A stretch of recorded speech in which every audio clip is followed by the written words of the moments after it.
Good morning, everyone. I'm Megyn Kelly. It's Monday, September 15th, 2025, and this is your AM update. If this was MAGA and a radicalized MAGA person, I would be saying that as well. If the Friends were saying that, I would be sharing that as well. That's not what they're sharing. Utah Governor Cox confirms that Charlie Kirk's alleged assassin was, quote, deeply indoctrinated in leftist ideology, as new, dark details of the suspect's personal life come to light. The evildoers responsible for my husband's assassination have no idea what they have done. Charlie's widow, Erika, says her husband's mission will not end with his death. And the suspect accused of murdering Iryna Zarutska is out of jail and undergoing a court-ordered mental competency exam. What that could mean for justice. All that and more coming up in just a moment on your AM update. I've been talking a lot about Riverbend Ranch lately because their steaks are amazing. Riverbend Ranch has taken Black Angus beef to a whole new level. For the last 35 years, Riverbend Ranch has been creating a very elite Angus herd by using ultrasound to select genetically superior cattle with a focus on flavor and tenderness. When you purchase from Riverbend Ranch, you are not only supporting the 64 cowboys and cowgirls and their families who work on that ranch, but you're also supporting over 260 other U.S. ranches and the hundreds of American families who work on them. It is born in the USA, raised in the USA, and processed in the USA. It's aged to perfection for 21 days and shipped directly from the ranch to your home. This is not your average Black Angus beef. So order from riverbendranch.com. Use the promo code Megyn, and that'll get you $20 off your first order. And let me know what you think. riverbendranch.com, promo code Megyn. Tyler Robinson, the 22-year-old suspect accused of assassinating Charlie Kirk, due in court tomorrow. This as we're learning more about Robinson and his lifestyle. Fox News first to report the suspect was living with a transgender roommate, a male pretending to be a female, with whom he was in a romantic relationship. Utah Governor Spencer Cox confirming the roommate, named by the Daily Mail as Lance Twiggs, is cooperating with authorities, though Robinson is not. Law enforcement recovering bullet cartridges nearby the scene with anti-fascist engravings, and one, the casing to the round that killed Charlie, that read, quote, notices bulges, end quote, a reference to furry culture. That's a subculture in which people claim to identify as animals with many overlapping ties to the trans community. Some on the left and in the media attempting to obfuscate Robinson's political beliefs, he was registered unaffiliated, because his parents are registered Republicans who like guns, claiming instead the furry reference is simply a meme within the gaming community. Imagine their surprise when the Daily Mail broke the news that Robinson is in fact linked to the so-called furry lifestyle with an account on a website where people in animal costumes pose sexually. Robinson's trans male-to-female boyfriend is also pictured elsewhere on the web in multiple different animal costumes. While Robinson is not cooperating with authorities, Governor Cox on CNN, confirming interviews with those who know him, say he is a leftist. You told the Wall Street Journal that it is, quote, very clear to us and to the investigators that this was a person who was deeply indoctrinated with leftist ideology. Can you elaborate on that and be more specific?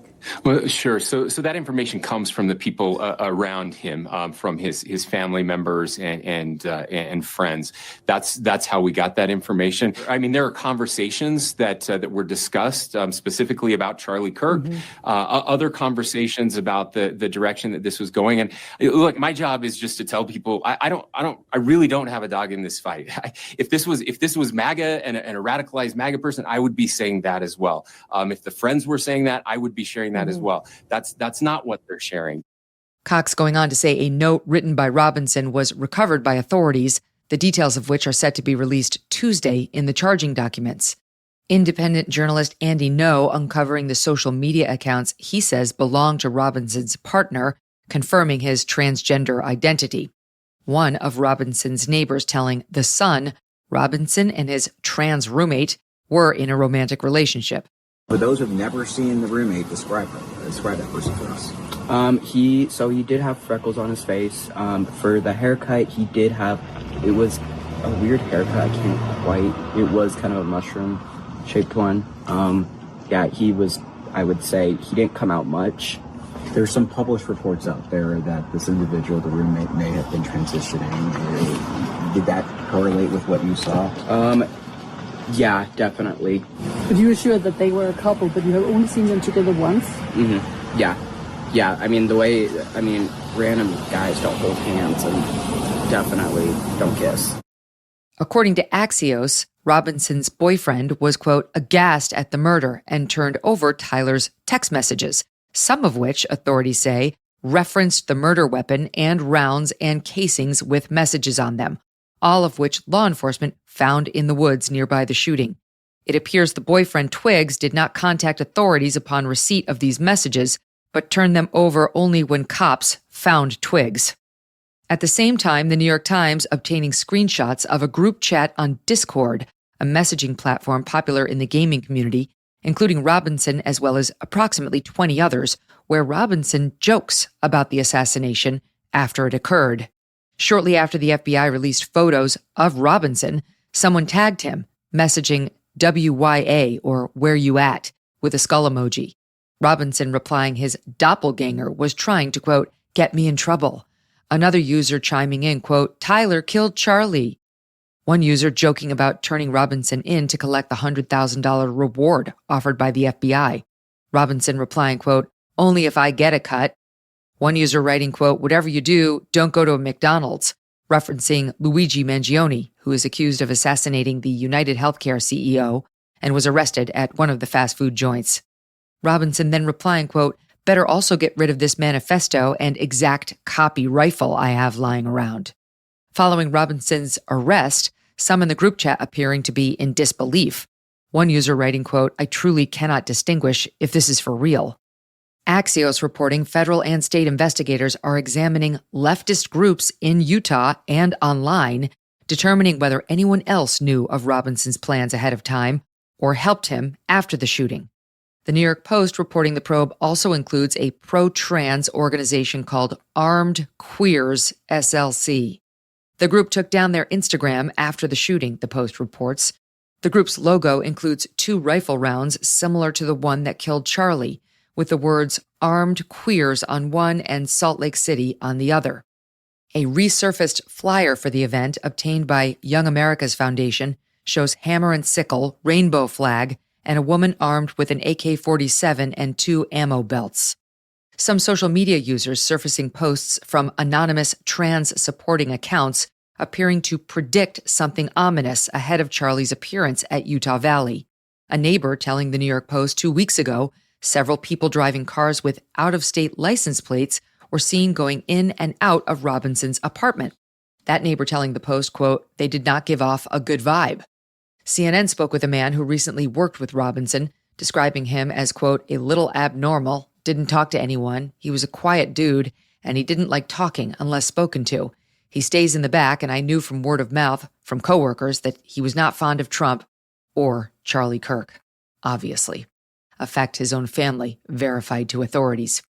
Robinson is being held on suspicion of aggravated murder, felony discharge of a firearm causing serious bodily harm, and obstruction of justice. He is expected to be formally charged on Tuesday. Governor Cox previously indicating the state does intend to seek the death penalty. Erika Kirk, Charlie's widow, speaking out publicly Friday night, her first remarks since her husband's murder. Erika opening her remarks, thanking law enforcement, the first responders who attempted to save Charlie's life, as well as those who worked with Charlie and offered their prayers and support since his murder. Reflecting on his commitment to his faith and love for his work, Erika delivered this solemn vow. The evildoers responsible for my husband's assassination have no idea what they have done. They killed Charlie because he preached a message of patriotism, faith, and of God's merciful love. But they should all know this. If you thought that my husband's mission was powerful before, you have no idea. You have no idea what you just have unleashed across this entire country and this world. You have no idea. You have no idea the fire that you have ignited within this wife The cries of this widow will echo around the world like a battle cry. To everyone listening tonight across America, the movement my husband built will not die. It won't.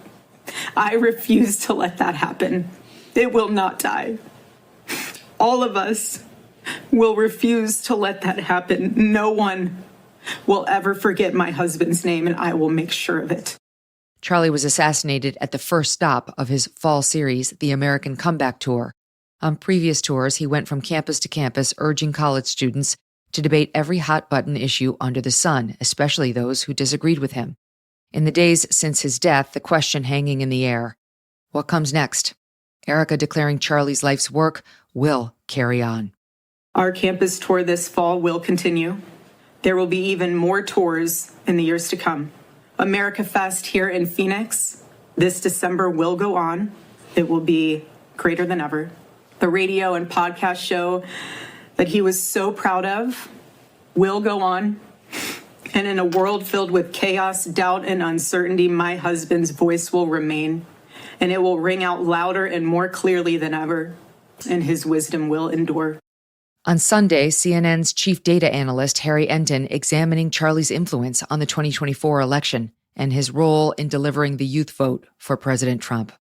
Well, let's take a look at 18 to 24-year-olds who voted for Donald Trump. In 2016, it was just 34%. Jump ahead to 2020, it was just 31%. But look in this past presidential election in 2024.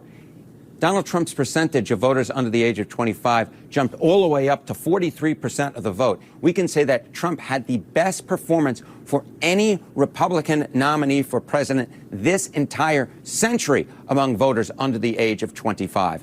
86% of Generation Z prefers to get its news through digital media. So that advice that Charlie Kirk gave to Donald Trump to bypass the traditional media to reach out to younger voters, it was a really smart piece of advice. Of course, it wasn't Kirk merely advising Donald Trump to bypass the traditional media to reach out to younger voters. Charlie Kirk did it himself. The Charlie Kirk Show podcast ranking, well, this past quarter, it ranked in the top 10 in news, ranked in the top 10. So it wasn't just that Charlie Kirk was advising Donald Trump. It was, of course, that Charlie Kirk was meeting the younger voters where they were and trying to persuade them to his side of the aisle. And based upon the 2024 election results, I think we could say that Charlie Kirk was quite successful. Late Saturday night, executive producer of The Charlie Kirk Show, Andrew Colvett, posting on X, quote, TPUSA has received over 32,000 inquiries in the last 48 hours to start new campus chapters. To put that in perspective, TPUSA currently has 900 official college chapters and around 1,200 high school chapters, with a presence on 3,500 total. Charlie's vision to have a Club America chapter, our high school brand, in every high school in America, around 23,000, will come true much faster than he could ever possibly have imagined. Colvett following up on that post with, quote, this is the turning point. Turning Point USA will hold a public memorial service for Charlie this coming Sunday, September 21st, at State Farm Stadium in Glendale, Arizona. That's a football stadium with a capacity of more than 60,000. President Trump over the weekend telling members at his Bedminster, New Jersey club that he has plans to honor Charlie at the memorial. He was a really special guy, so I'm going to be going to Charlie's, I guess you'd call it a funeral. There's the small one. I said, can we do the big one? Because we're going to give him the Presidential Medal of Freedom, which is a big deal. It's the civil version. It's the highest you can get. It's the equivalent of the Congressional Medal of Honor. Vice President J.D. Vance and Secretary of State Marco Rubio also reportedly planning to attend. Coming up, the man charged in the brutal killing of Iryna Zarutska now undergoing a court-ordered psychiatric evaluation. What comes next in the case? You know all those fad diets? Half of Americans do them. And if you do it enough, you could be at risk of diabetes, liver damage, heart attack, and stroke. Oh, joy. Weight cycling is when you lose 10 or more pounds, but then you put the pounds back, plus a couple more. That puts tremendous strain on your organs and leads to serious health issues over the long haul. Bottom line, most people need help to stop weight cycling. And this is why I want to tell you about non-prescription lean, created by doctors. Now, lean is an oral supplement. It's not a GLP-1 injectable. It uses studied ingredients, which lean says target weight loss in 3 powerful ways. 1, maintaining healthy blood sugar. 2, helping control appetite and cravings. And 3, burning fat by converting it to energy. And of course, burning fat helps keep the weight off. So if you want to lose meaningful weight at a healthy pace and keep it off, consider adding lean to your diet and exercise lifestyle. Get 20% off when you enter MK at takelean.com. That's code MK at takelean.com. The man accused of murdering 23-year-old Iryna Zarutska on a Charlotte, North Carolina light rail train is out of jail and in a psych hospital, undergoing a court-ordered mental competency evaluation, the results of which could affect whether he ultimately goes to trial for his actions. On August 22nd, surveillance footage showing Zarutska taking a seat on the train 1 row ahead of DeCarlos Brown Jr.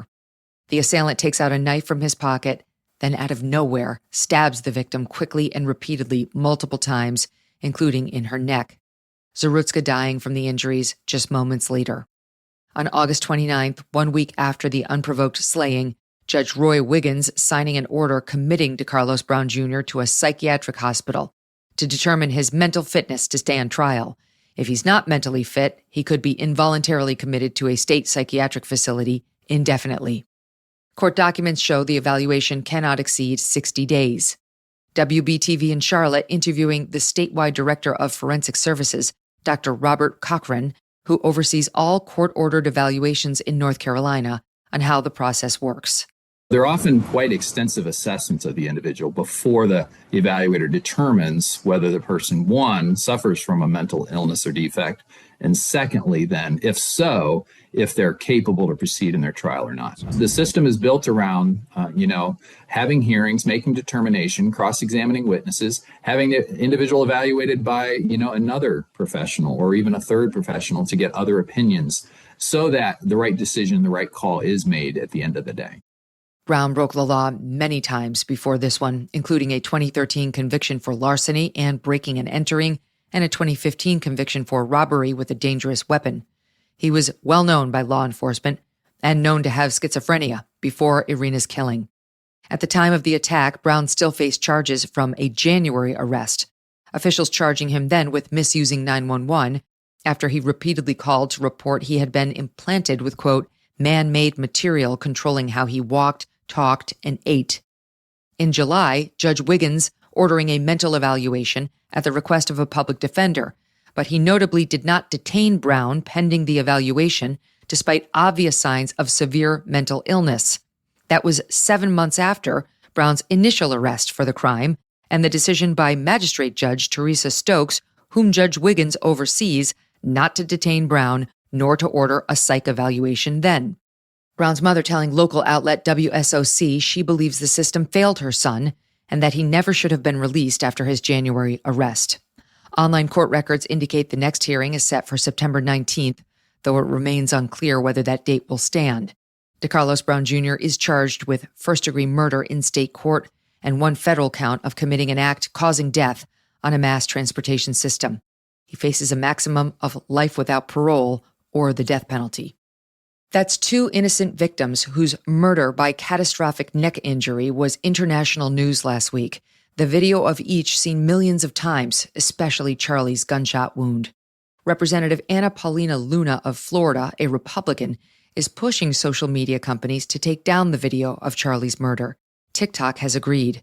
Others online, including yours truly, have advocated that the video not be censored because it reveals the depths of the leftist insanity here, about which too many have been in denial. Mike Benz, whose group Foundation for Freedom Online backs a free and open internet, wrote, quote, honestly, it was very important for me to see the video, which did something in me that cannot be expressed by a simple write-up in the New York Times, which is the history the world will be left with without the video.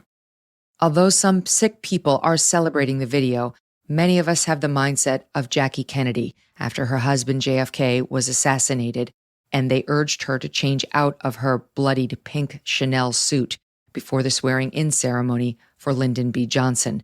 she refused, saying to those around her, "Let them see what they've done." And that'll do it for your AM update. I'm Megyn Kelly. Join me back here for the Megyn Kelly Show, where we will have Dan Bongino, the Deputy Director of the FBI, on the latest in the Charlie Kirk investigation. Live on SiriusXM Triumph Channel 111 at noon East, on youtube.com/Megyn Kelly, and on all podcast platforms.